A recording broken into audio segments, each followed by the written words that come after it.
The wind came down from the northern hills like a tired sigh, rattling the boards of the Weatherby ranch house until they groaned against their nails. Inside, the lantern had been blown out hours ago, leaving only the quiet rise and fall of two children asleep in their narrow beds. Out in the pasture, cattle shifted with the unease of an oncoming storm, their low murmurs carrying faintly through the still night. And in the barn, above the smell of hay and saddle leather, a stranger breathed in shallow bursts, as though afraid to be caught even by the shadows. Elias Weatherby had lived enough years under the weight of loss to know silence when it wasn't right. 3 winters had passed since his wife had slipped away with the fever, and in that time, the hush of his ranch had become his closest companion. He woke often at odd hours, sometimes from dreams of her voice, sometimes because the house felt too empty for sleep to last. That night, when he stepped outside to check the restless cattle, he caught it, a sound foreign to his land, the faint rasp of breath too quick and uneven, hidden in the rafters of his barn. He pushed open the heavy doors, lantern raised. The golden light spilled across the packed dirt floor, across the neat rows of harnesses, across the loft ladder where small flecks of straw still drifted down. At first, nothing stirred. Then, the hem of a faded calico dress shifted against the hay, a boot scuffed the planks, and Elias's jaw hardened. "Come down," he said, his voice low but firm. "No sense in hiding." The figure hesitated. Then, slowly, a young woman descended, her face pale under the lantern glow, her eyes wide and rimmed with sleeplessness. Her dress, once tidy, was wrinkled from travel. Her hair hung in loose strands as though the day's struggles had stolen the pins. She clutched her shawl tighter, trembling not from the cold, but from the shame of being discovered. Please," she stammered. "I meant no harm. Just needed a place out of the wind." Elias studied her for a long, heavy moment. He had seen desperate faces before, ranch hands down on wages, wanderers hoping for scraps. But this one was different, something in the way she carried herself even in disgrace, something that spoke of classrooms and chalkboards rather than saloons and gambling tables. "You're the new school teacher," Elias said finally, recognition flickering. Or were. Her eyes dropped. "Dismissed," she admitted, her voice a whisper. "They said I spoke back too sharply. To men who thought my place was silence." Her hands fisted the shawl as if it might shield her from the memory. "No one would rent me a room after that. I walked until my feet blistered. I only needed somewhere to lie down." The shame in her voice carried deeper than mere hunger or exhaustion. Elias saw it plainly. She had been cast out, branded as trouble by a town eager to protect its pride more than its children. His jaw tightened at the thought. He did not like bullies, nor men who measured worth in obedience alone. "You chose the wrong barn," he said, though his tone lacked bite. "This place isn't a charity." Her lips pressed together, as though she had expected nothing else. She dipped her head, ready to turn back into the night. "I understand. I'll go." But as she moved, the lantern light caught the curve of her shoulders, bent as if bearing not only her pack, but every cruel word thrown at her. And for the first time in a long while, Elias felt something stir beneath the heaviness of his grief, something that reminded him of what mercy could look like in a world too quick to condemn. He exhaled through his nose, a tired sound. "Wait." She froze, uncertain, as though his word carried the weight of judgment itself. "You'll take breakfast at my table come morning," Elias said. "After that, we'll see." Her eyes flicked up, wide with disbelief. For a moment, she searched his face, expecting trickery or mockery, but she found only the steady, weather-worn gaze of a man too tired for games. Slowly, cautiously, she nodded. "Thank you," she murmured, and her voice cracked on the word as though gratitude was heavier than shame. By dawn, The house stirred with the smells of biscuits browning in the oven and coffee boiling over the stove. Elias moved with quiet efficiency, setting plates for his children before their small, bare feet padded into the kitchen. The stranger sat at the edge of the table, her hands folded in her lap as though she feared leaving fingerprints on the wood. She glanced at the children shyly, as if she had stumbled into a dream she didn't belong in. The youngest, Samuel, blinked up at her. "Who are you?" he asked, his voice thick with sleep. She faltered, glancing at Elias as if for permission. "This is Miss Clara," Elias supplied gruffly. "She'll be joining us for breakfast." The girl's cheeks flushed, but Samuel only grinned, dragging his stool closer as if that was answer enough. His sister Mary, older by 2 years and wiser in grief, studied the woman with guarded eyes before lowering them back to her plate. Trust would take longer there, Elias knew. Miss Clara ate sparingly, as though each bite was borrowed. Yet when Samuel asked her about books, her eyes softened. She spoke gently of stories and letters, her voice carrying a melody that filled the kitchen in a way Elias had not heard since his wife had been alive. For the first time in years, his children's laughter mingled with a woman's voice beneath his roof, and the sound carved a hollow ache into him, both painful and strangely comforting. After breakfast, Clara rose, ready to leave. But Elias caught her hesitation at the door, the glance at his children still seated at the table, the way her hand lingered on the frame. He knew then that whatever fate the town had decreed for her, hers was a spirit too stubborn to be erased by whispers and ridicule. He also knew he had a choice. Let her walk back into the cruelty of the streets, or give her a seat, if only for a little while, at his table. Elias Weatherby, widower, rancher, and man of few words, made his choice not with speeches, but with action. He placed a chair at the far end of the kitchen desk, near the window where the morning light streamed through. "If you've no schoolhouse," he said, "you'll have this. Teach them here." The breath caught in her throat, but she nodded, tears glinting unfallen. And in that moment, something shifted in the Weatherby home. A stranger had come to his barn with shame heavy as stone. By dawn, she was seated at his table. By noon, she was holding chalk to wood instead of trembling in fear. And though Elias could not yet see the shape of it, his children had already begun to look at her with a question unspoken, one that time alone would answer. The morning sun spread across the Weatherby homestead like a slow tide, gilding the frost at the edges of the fields. Smoke drifted from the chimney, carrying the scent of biscuits and wood ash into the air. Within the ranch house, a curious scene unfolded. Clara, the dismissed teacher who had arrived by accident of desperation, sat straight-backed at the kitchen desk Elias had offered her. A stick of chalk in her hand, she drew letters upon a small slate, while Samuel and Mary watched, wide-eyed. "This," she said gently, tapping the board, "is the letter A. It begins words like apple and arrow. Can you say it?" Samuel shouted it proudly, while Mary repeated it more quietly, her gaze darting toward her father, as if unsure whether she was permitted to take joy. Elias stood near the stove, silent, but the faint softening at the corners of his mouth betrayed his approval. He had not expected the kitchen to sound like a classroom.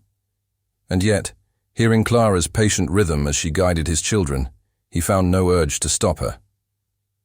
Still, Clara herself felt the weight of uncertainty. She had slept little, haunted by the knowledge that she was an intruder in this house of grief. Every gesture she made seemed like trespass, reaching for a pan, folding a cloth, even brushing the children's hair from their faces as they leaned over their slates. Yet Elias did not reprimand her.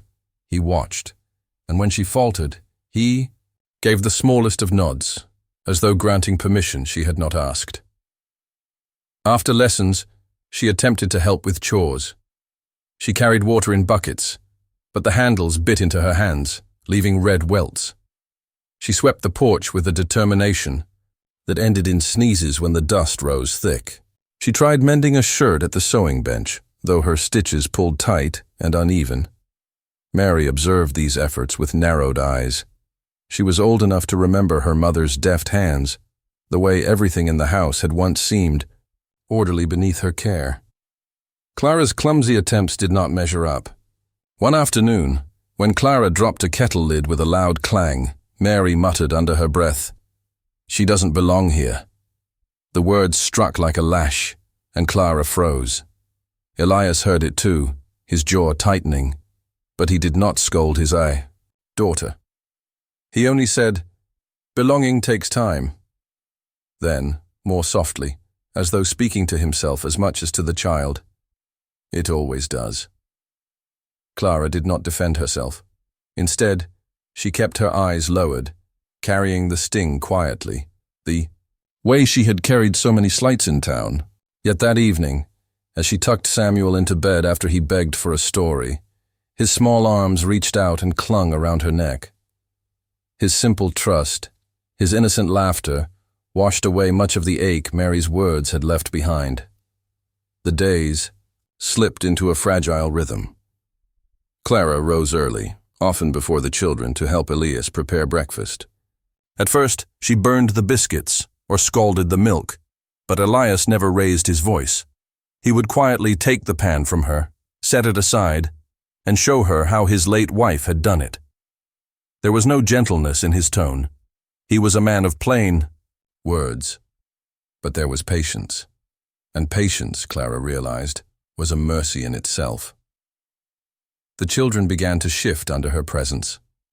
Samuel adored her without question, demanding stories about nights, prairie winds, and faraway oceans. Mary held herself apart, but one evening Clara noticed her lingering in the doorway during a lesson, her eyes hungry for the knowledge she pretended not to need. Clara smiled and left the slate unattended. When she returned later, she found Mary had traced careful letters in silence, as though admitting nothing but wanting everything. Elias noticed too. His children had been quiet since their mother's death. Their laughter dimmed into whispers. Now, small sparks returned, and though he never said so aloud, gratitude stirred within him. Yet Clara carried doubts like stones in her pockets. When she walked into town one Saturday, she felt the sting of eyes upon her. Whispers followed her from the mercantile to the well. The men of the school board stood by the post office, their hats tilted with disdain. One of them, Mr. Harlan, smirked as she passed. "Found a barn to crawl into, did you?" he called. "Careful the widower doesn't mistake you for a stray heifer." Laughter rippled cruelly. Clara's cheeks burned, but she kept walking, clutching the small sack of flour to her chest. Pride would not serve her, only survival would. Still, when she returned to the ranch, her silence at supper betrayed the wound. Elias saw it. He did not ask, but after the meal, as he chopped kindling, he spoke into the cold air. Folk talk when they've nothing better. Words won't plow a field, won't keep a child warm. Best let them blow away. Clara met his eyes then. For the first time, she believed he understood, not only her shame, but the quiet strength it took to endure it.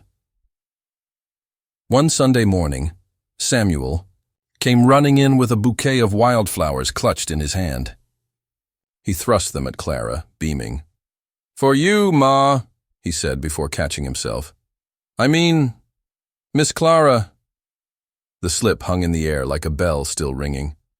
Clara froze, heart hammering. She glanced at Elias, terrified she had overstepped, without moving at all. But Elias only looked at his son, then at her, his expression unreadable.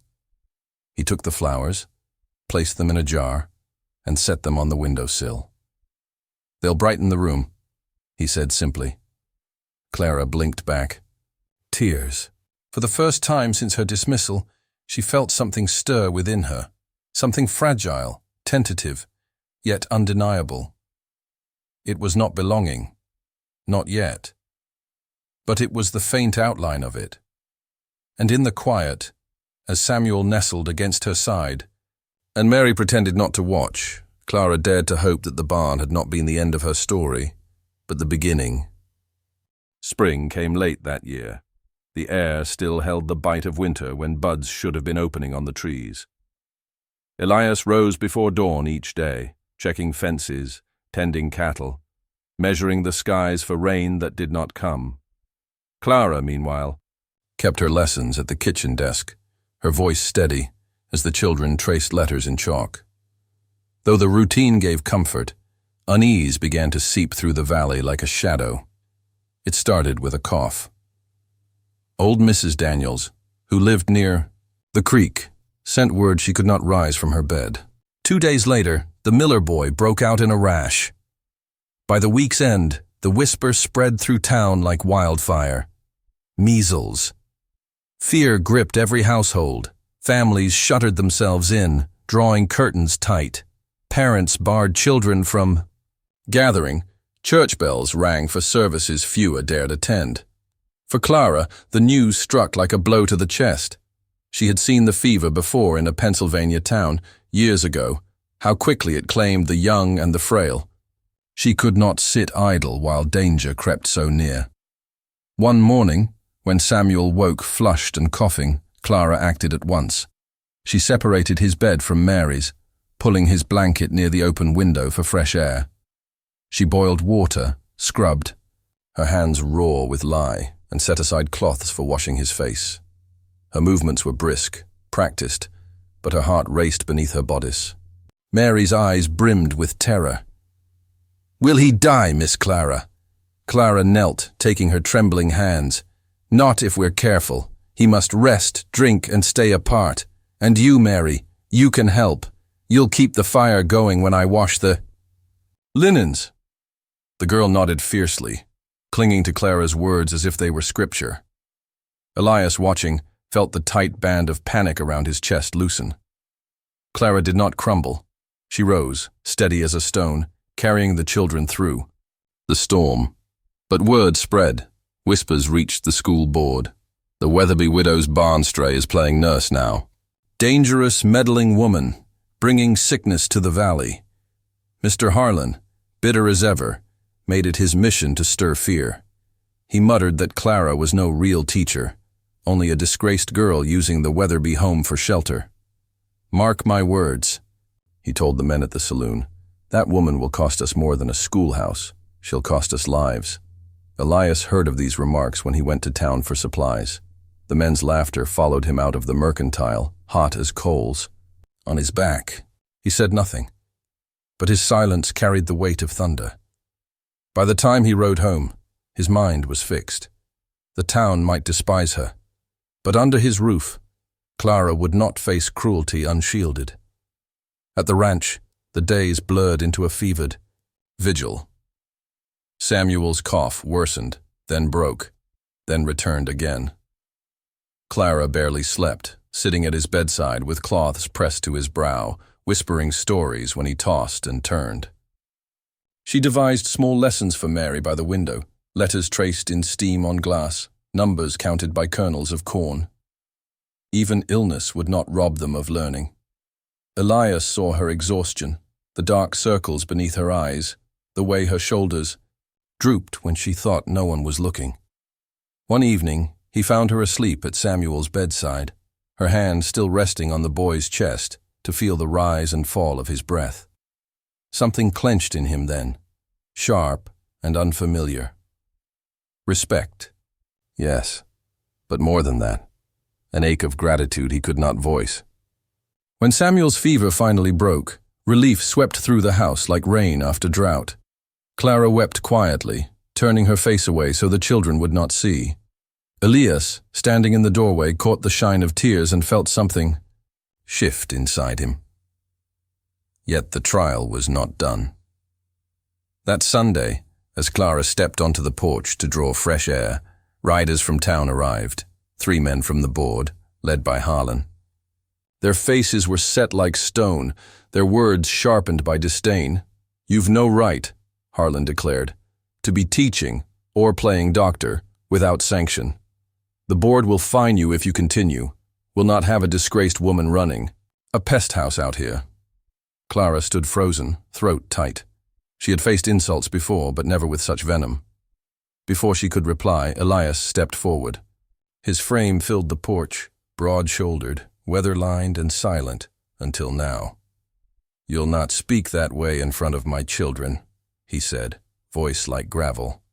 Harlan sneered. "She's using you, Weatherby, using your house, your name. You'll see it soon enough." Elias's gaze hardened. "What I see is a woman who kept my boy alive when the rest of you were hiding behind curtains. She belongs here as much as any preacher or doctor, more than men who talk but don't. Lift a hand." The words hung heavy in the air. The men shifted uncomfortably, unprepared for such blunt defense. Harlan muttered something under his breath and tugged his reins. The riders turned back toward town, but not before Elias added, "Don't bring your fines here, not while I've—" Breath. Clara's chest ached with a strange, fierce warmth. She had not expected his defense, nor the steel with which he delivered it. For the first time since losing her post, she felt truly seen, not as a burden, but as someone who mattered. That night, as the children slept soundly for the first time in weeks, Elias sat at the kitchen table, hat in his hands. Clara lingered, near the window, the moonlight catching the curve of her profile. Silence stretched between them, not uncomfortable, but heavy with unspoken truths. Finally, Elias said, "You did more than I could have asked. For my boy. For Mary." He paused, searching for words that rarely came. "You've given this house something it was missing." Clara swallowed, her throat tight. "I only did what needed doing." He looked at her then, and for a moment the years of grief fell from his face. "That's more than most can say." Outside, the cattle shifted. The prairie wind carried dust across the fields. Inside, the Weatherby home stood steadier than it had in years, anchored by the presence of a woman who refused to abandon it in its darkest hour. The valley breathed uneasily in the weeks after the fever. Families emerged from their shuttered homes, weak but alive, whispering Clara's name with both gratitude and suspicion. Some praised her courage. Others muttered that she had stepped beyond her place. Clara bore it quietly, returning each evening to the Weatherby ranch where Samuel's laughter grew stronger and Mary's guarded smile softened by degrees. Yet peace on the frontier was a fragile thing. Danger did not always come from sickness. It rode on horseback, carried whiskey on its breath, and burned through lives like dry grass in summer. It was late afternoon when Elias saw the first plume of dust on the horizon. He was mending a fence near the north pasture when riders appeared, 3 silhouettes cutting against the glare. Their movements were loose, careless, the way men rode when they feared no law. By the time Elias reached the house, the riders had dismounted in his yard, the smell of liquor thick on their breath. Clara stood on the porch with Mary clinging to her skirts, Samuel peeking from behind. Her face was pale, but her chin was set. "Well now," the tallest rider drawled, his grin missing teeth. "Didn't know the Weatherby place came with such fine company. Schoolmarm, ain't you?" His eyes raked over Clara, and Elias's stomach coiled. "You'll take your business elsewhere," Elias said, stepping between them and the porch. His voice carried the quiet threat of a man who had dug graves before. The second rider spat into the dirt. "We heard tell you've been keeping a stray woman here, teaching brats like you've got a whole schoolhouse. Board don't take kindly to lawbreakers. Maybe we ought to fine you ourselves." Laughter followed, harsh and ugly. Clara's hands tightened on Mary's shoulders, but she did not shrink. Elias, though, felt his blood surge hot.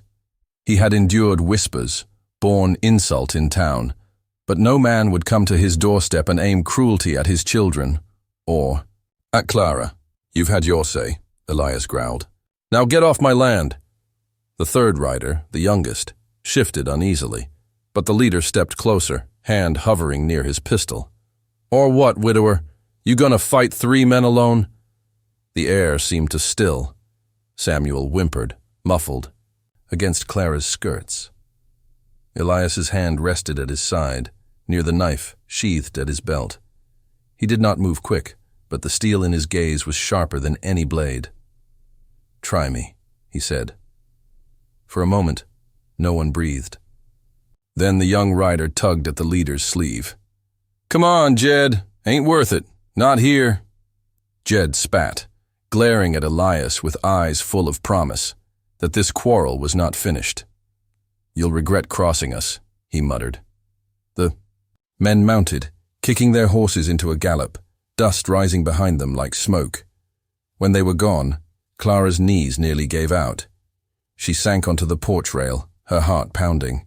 Elias turned to her, his expression unreadable. "You all right?"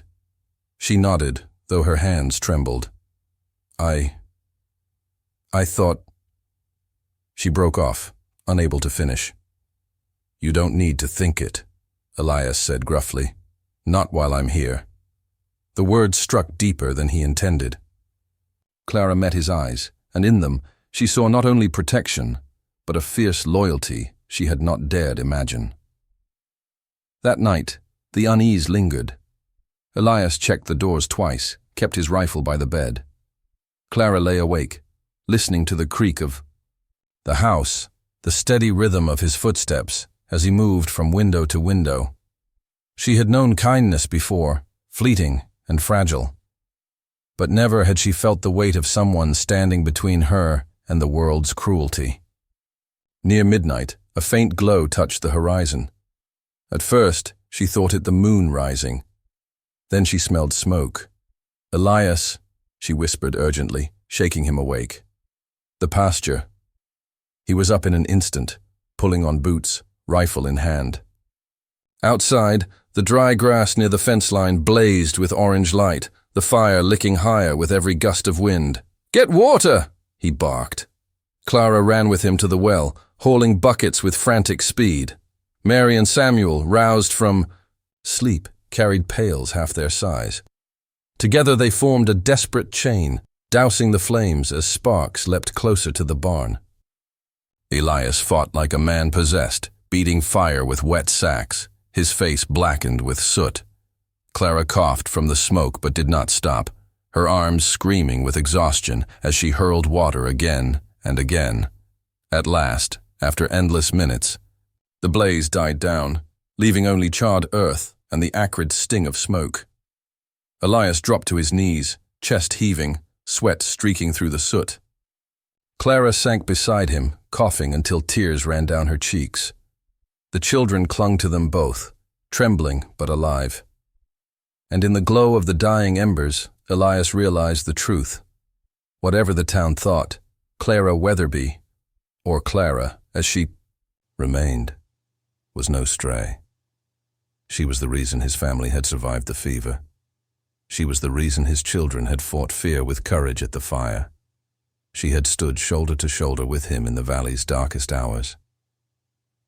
As dawn broke, streaking the sky with gray and gold, Samuel whispered drowsily against Clara's shoulder, "Don't leave us, Ma."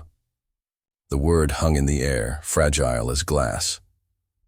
Clara froze, her eyes stinging, heart clenching at the sound. She looked at Elias in panic, fearing she had overstepped again, fearing rejection. But Elias did not correct the boy. He simply laid a soot-blackened hand on Clara's shoulder, grounding her in silence. For the first time since the fever had taken his wife, he allowed himself to see the possibility that someone else might share this burden, this life, this family. The fire had tested them, and in its ashes, something unspoken had taken root. The fire left black scars across the north pasture, but the house still stood, the barn still sheltered cattle, and the family had endured. In the weeks that followed, neighbors whispered, some with suspicion, others with grudging admiration.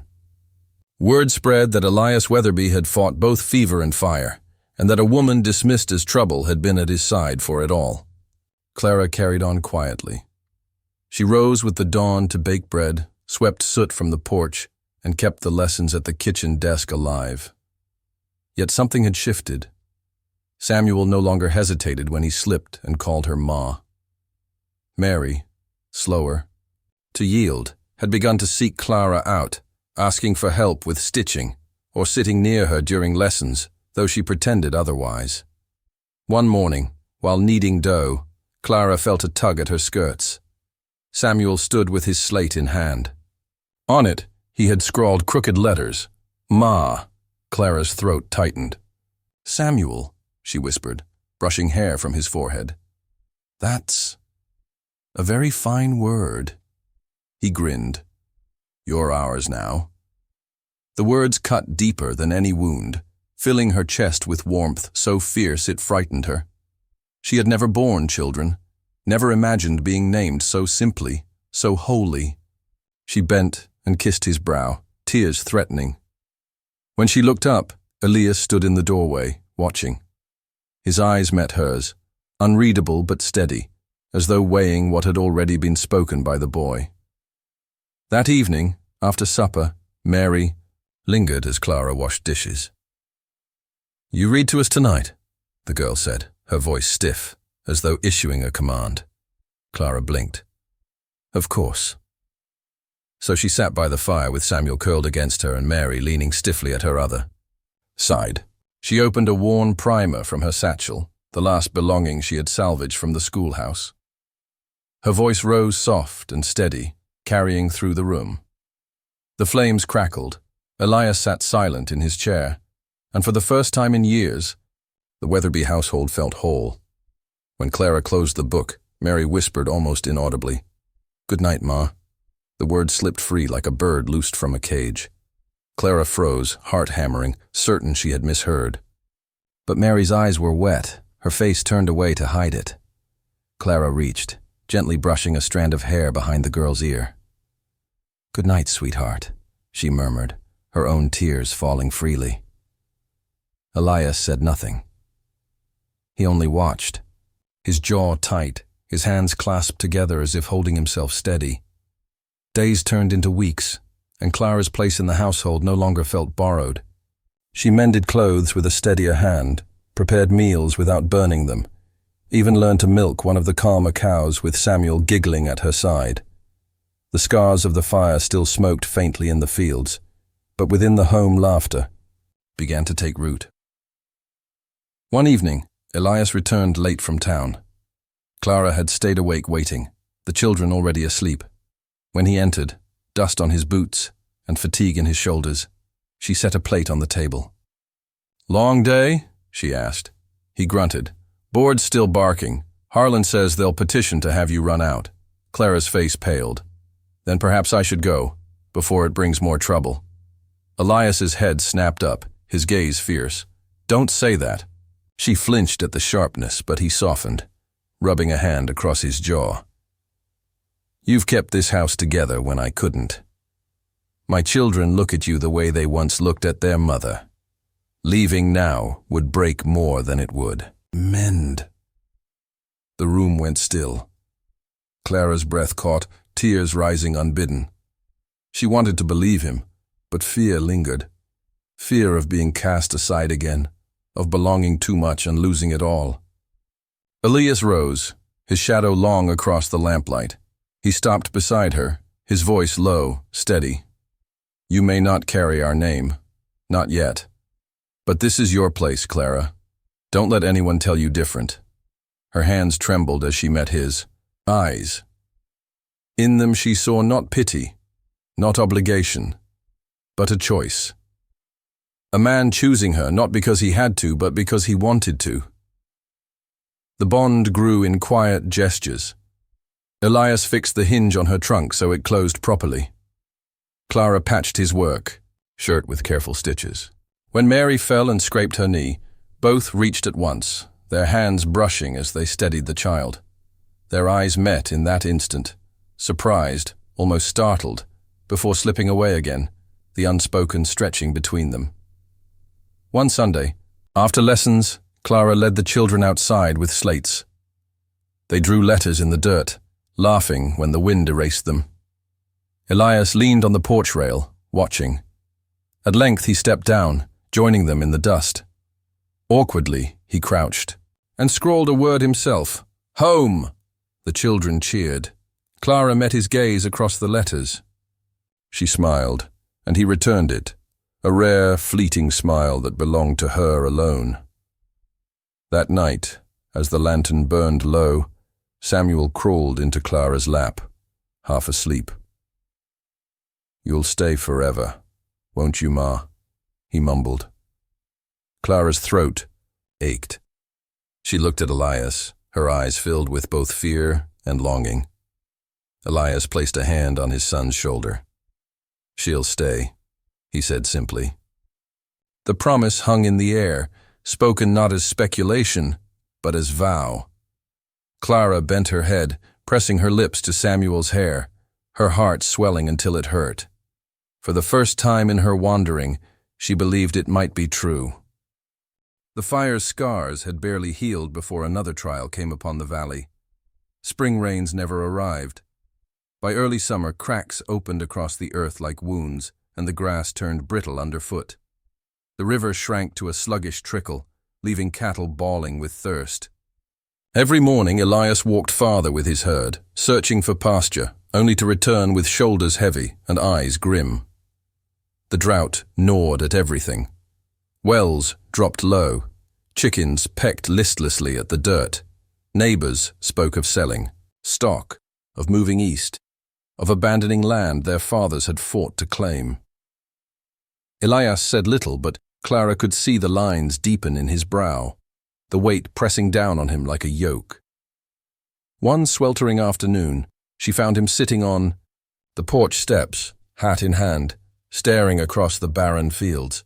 The silence between them stretched, heavy with unspoken despair. At last, she set a hand on his shoulder. "We'll manage," she said quietly. His jaw tightened. "You don't know this land. Drought can break a man." Break his family. Clara's gaze did not waver. "Then we won't let it. We'll fight it together." Her certainty startled him, though he did not show it. For years he had borne hardship alone, carrying grief like a burden carved into his bones. Yet this woman, dismissed, shamed, cast aside, spoke as though she carried part of it now. And in her voice, Elias felt the faintest flicker of hope. Clara threw herself into the struggle. She rose before dawn, hauling water for the garden, rationing each drop with care. She showed the children how to shade seedlings with scraps of cloth, how to dig shallow furrows to catch what little dew might form. She taught them lessons beneath the sun, turning hardship itself into a school, counting cracked kernels of corn, reading words scrawled in dust. Mary, once skeptical, followed her closely. She mirrored Clara's movements, watched how she endured without complaint. One evening, when Clara collapsed into a chair, sweat streaking her face, Mary pressed a cup of water into her hands. "Drink, Ma," she whispered. The word came naturally now, without hesitation. Elias saw it all. The children's trust, Clara's tireless labor, the way she carried weariness, yet never faltered. At night, when the house was quiet, he found himself lingering at the doorway of the kitchen, watching her mend clothes by lamplight. He had not realized until then how deeply she had entwined herself with his life, how impossible it would be to separate her from it. But drought spared no one. One evening, Samuel stumbled inside, his small frame trembling with fever. Panic surged in Clara's chest, memories of the measles still raw. She tended him swiftly, cool cloths, whispered stories, prayers murmured under her breath. Elias paced the room like a caged animal, powerless against the sickness. When Samuel's fever finally eased after 2 days, Clara sank beside the bed, tears soaking her hands. Elias knelt across from her, reaching out without thought. His rough hand closed over hers, steady, grounding. "You kept him safe again," he murmured. Clara shook her head, her voice trembling. It was nothing but prayer and stubbornness. Then, That's what we needed, Elias said. His eyes held hers, steady and unwavering. I don't know how I managed before you came. Truth is, I wasn't managing at all. The confession slipped free before he could stop it, raw as an open wound. Clara's breath caught. For a long moment, neither moved, hands clasped across the quilt of a sleeping boy. Weeks later, the drought broke, not with a flood, but with a thin, merciful rain. Drops pattered against the parched earth, darkening the dust, filling the air, with the scent of life returning. The family stood together at the doorway, faces lifted to the sky. Samuel laughed, spinning in the downpour.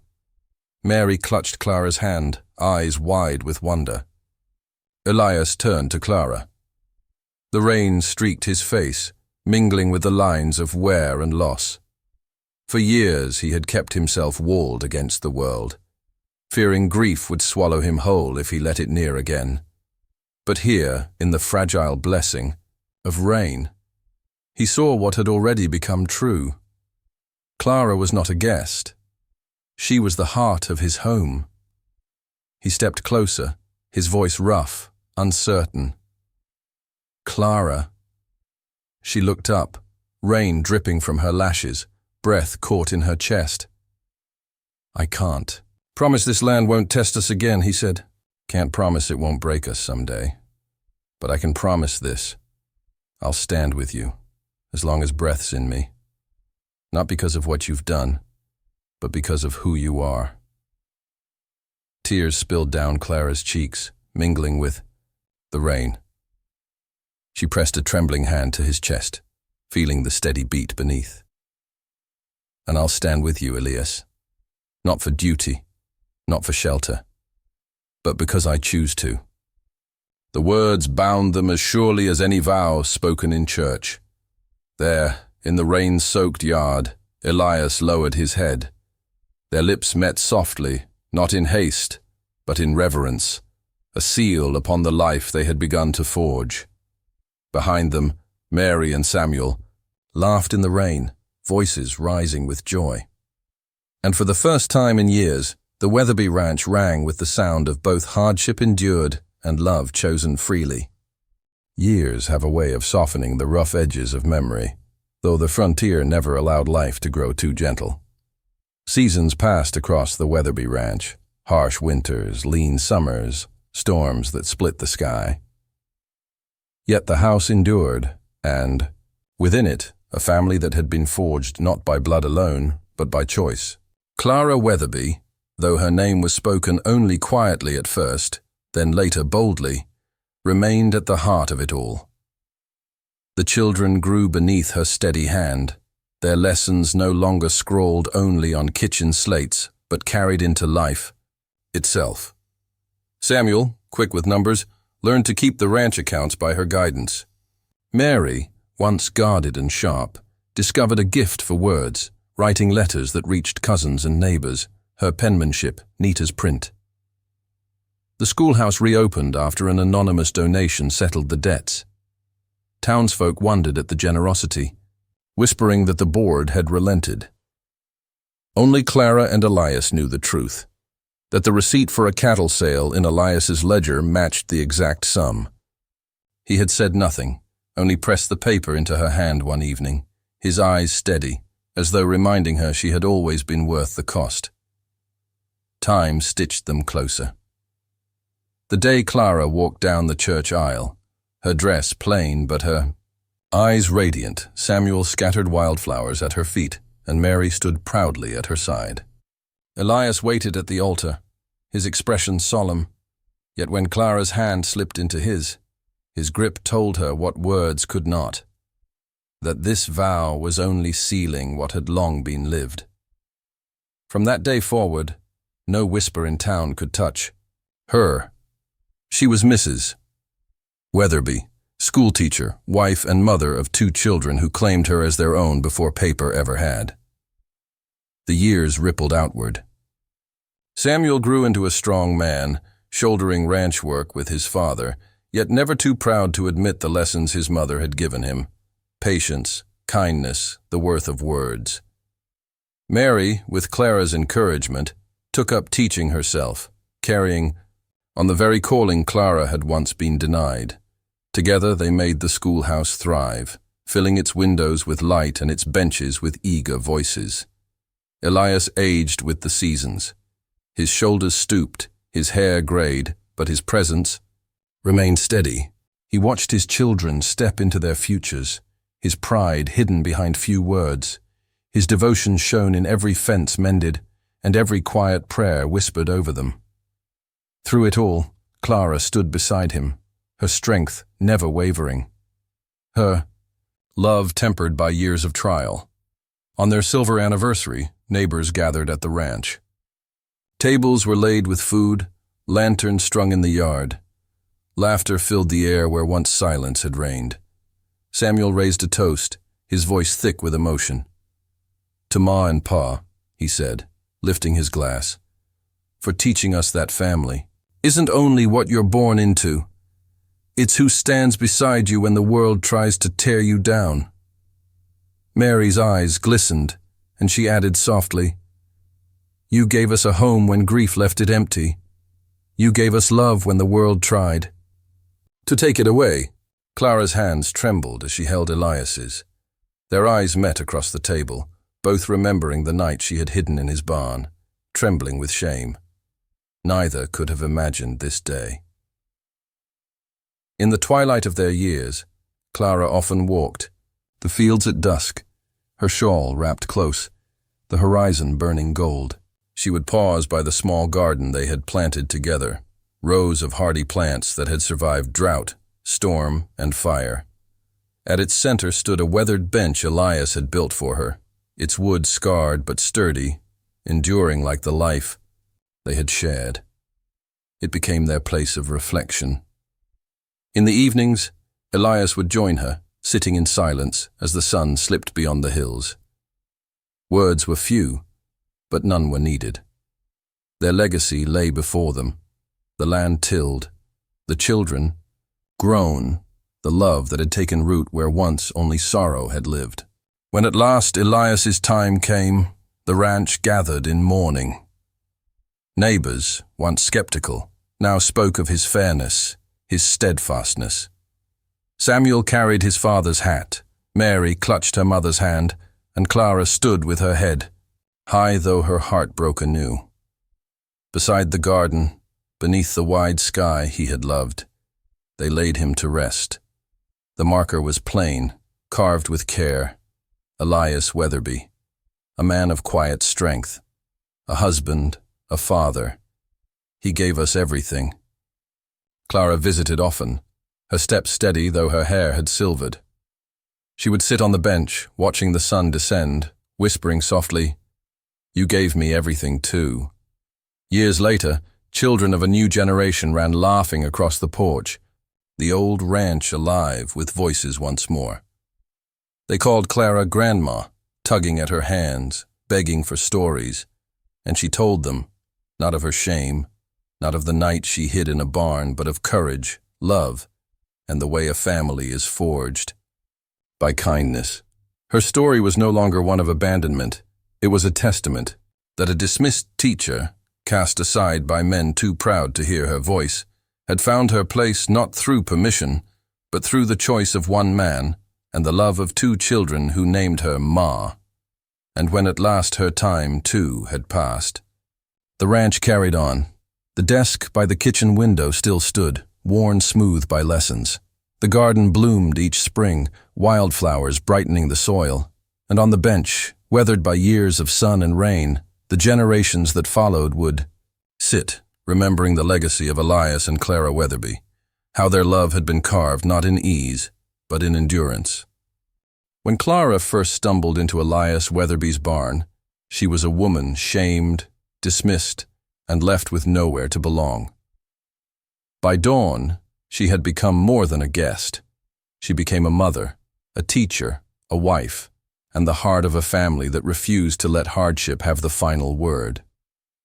This story isn't just about one widower and one teacher. It's about what happens when love chooses to endure, even against fire, famine, and grief. It reminds us that family isn't only the one we're born into. It's the one that sees us, defends us, and names us as their own. If this story touched you, thank you for watching until the end. Share this video with someone who needs hope. Leave a comment. We read them all. And subscribe for more Wild West tales of love, redemption, and resilience.